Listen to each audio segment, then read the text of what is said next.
Bismillahirrahmanirrahim. Asyhadu an la ilaha illallah wa asyhadu anna Muhammadar Rasulullah. Allahumma sholli ala Muhammad wa ala alihi wa ashabihi ajmain.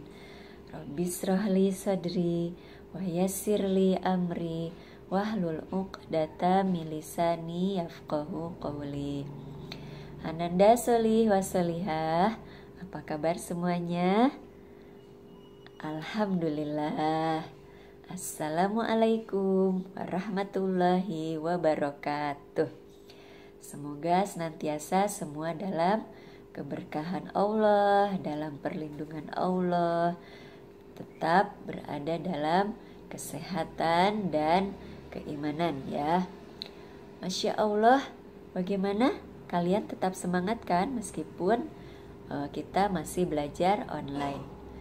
Tetap semangat belajar mengkaji ilmu-ilmu Allah, terutama kita sama-sama mengkaji Al-Quran, menghafalkannya, memahami dan mencoba mengamalkan dalam kehidupan sehari-hari.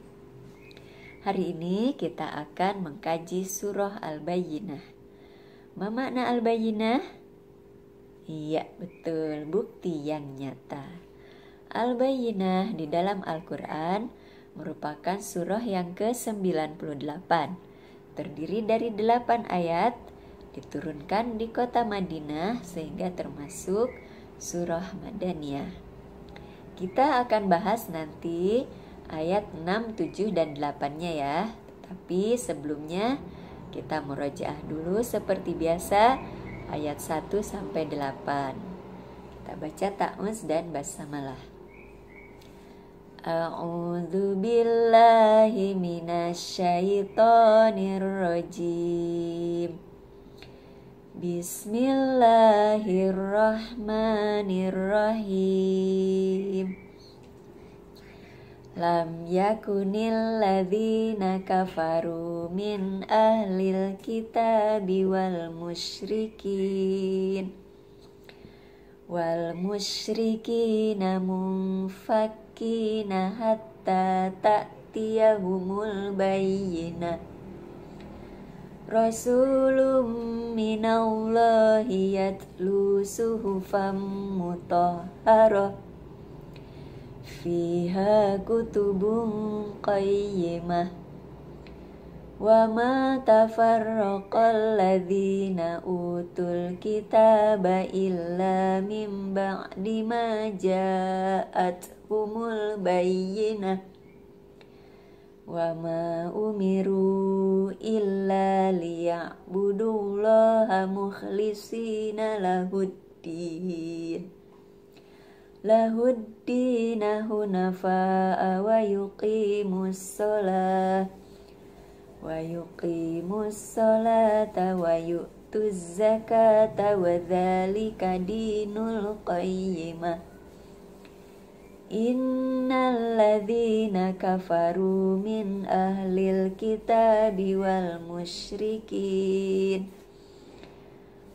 musyrikina fi nari jahannam khalidina fiha ulaika hum syarrul bariyah. Innal ladzina amanu wa amilus solihati ulaika hum khairul bariyah.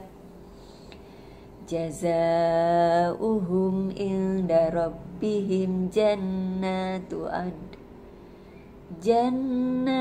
adnin tajri min tahtihal anhar khalidina fiha abada radhiyallahu anhum wa radu an dzalika liman khasyiya rabbah.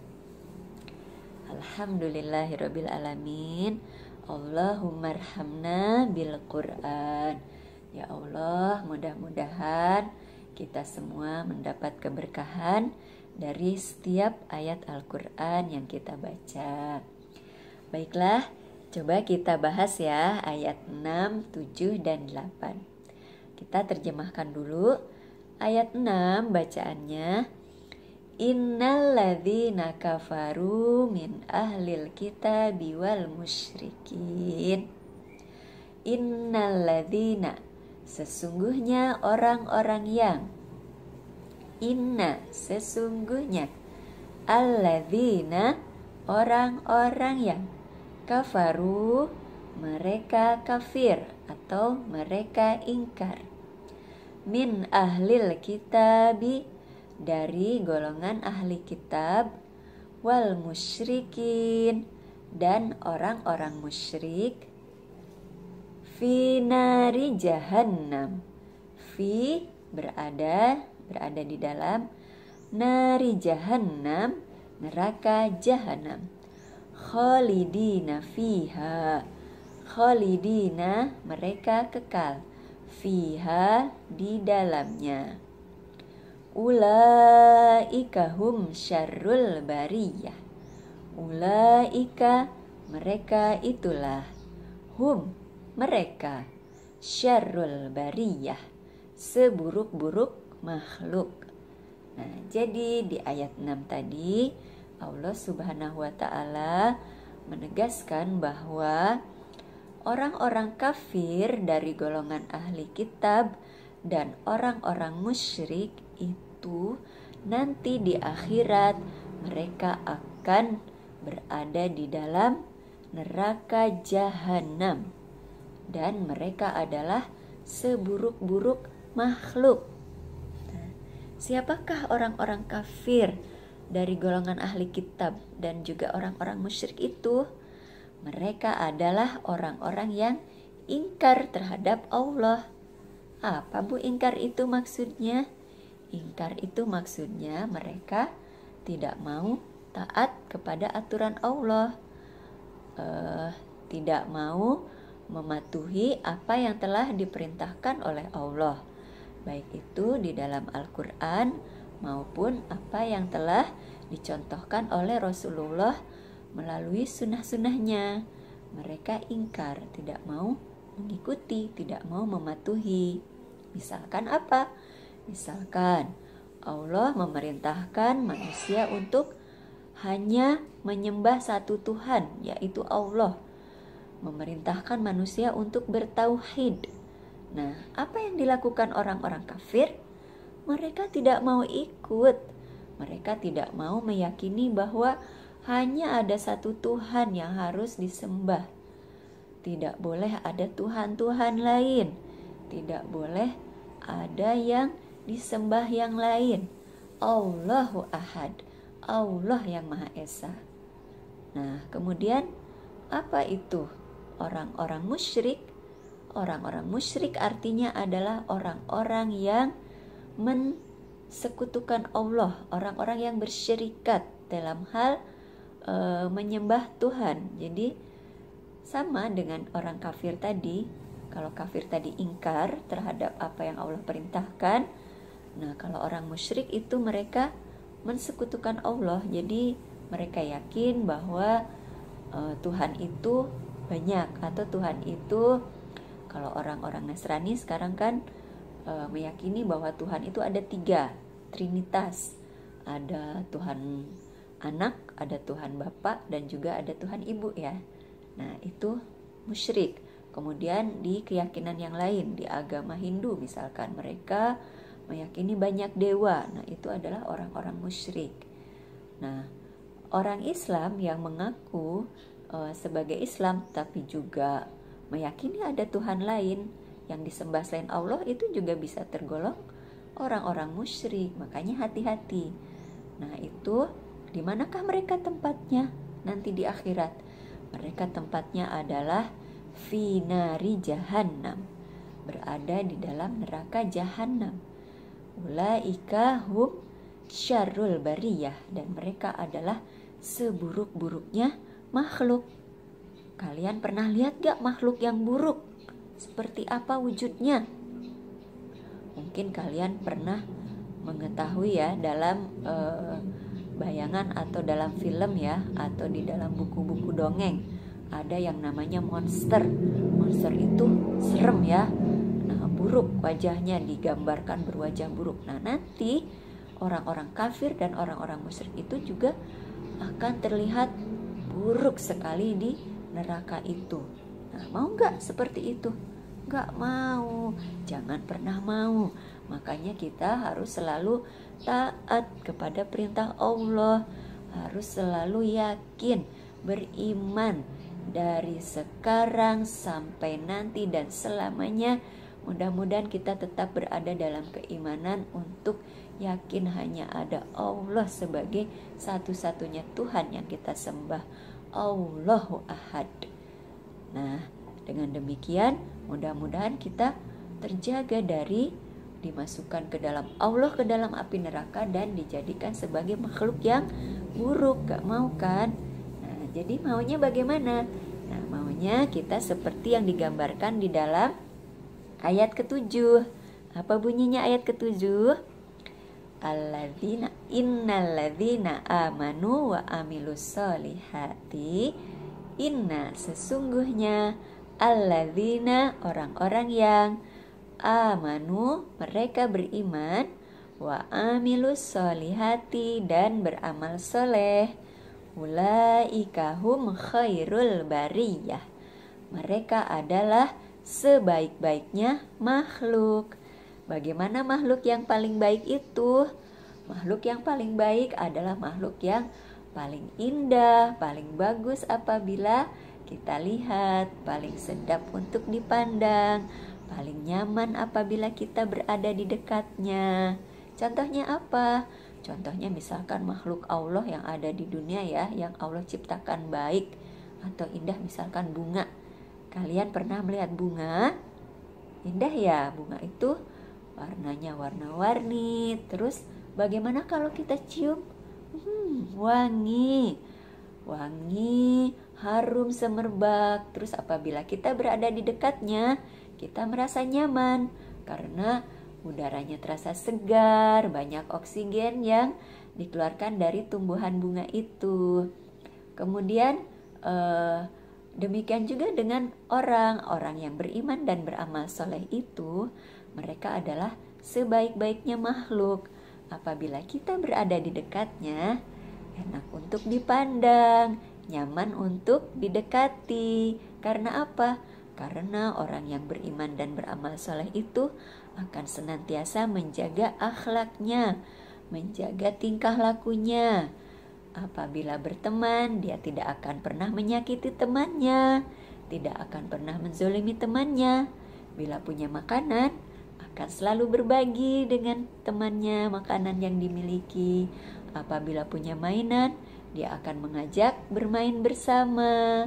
Apabila dia punya ilmu, punya kepintaran, dia akan mengajarkan temannya, mengajak untuk belajar sehingga sama-sama nanti mendapatkan ilmu. Nah, demikianlah kondisi orang yang beriman dan beramal soleh.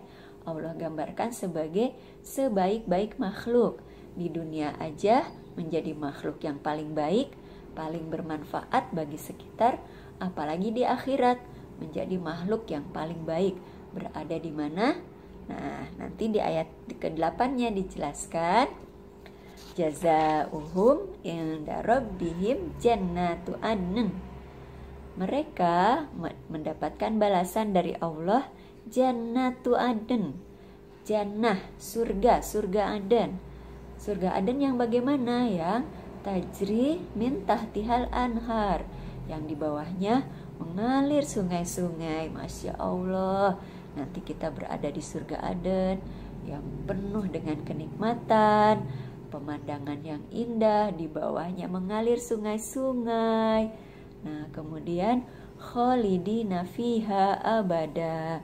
Khalidina mereka kekal, fiha di dalamnya, abada. Abada itu abadi, selama-lamanya. Alhamdulillah, bagi orang yang beriman dan beramal soleh akan Allah anugerahkan surga yang kita bisa berada di dalamnya kekal selama-lamanya. Kemudian di lafaz selanjutnya, radhiyallahu anhum, Allah ridho terhadap mereka, warodu'an, dan mereka pun ridho terhadap Allah. Dzalika liman khasyya rabbah.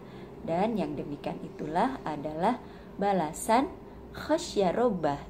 Khasyya itu takut, robbahu takut terhadap robbahu, Tuhan mereka, Tuhannya. Jadi itulah balasan bagi orang-orang yang takut terhadap Tuhan. Maksudnya bagaimana Bu takut?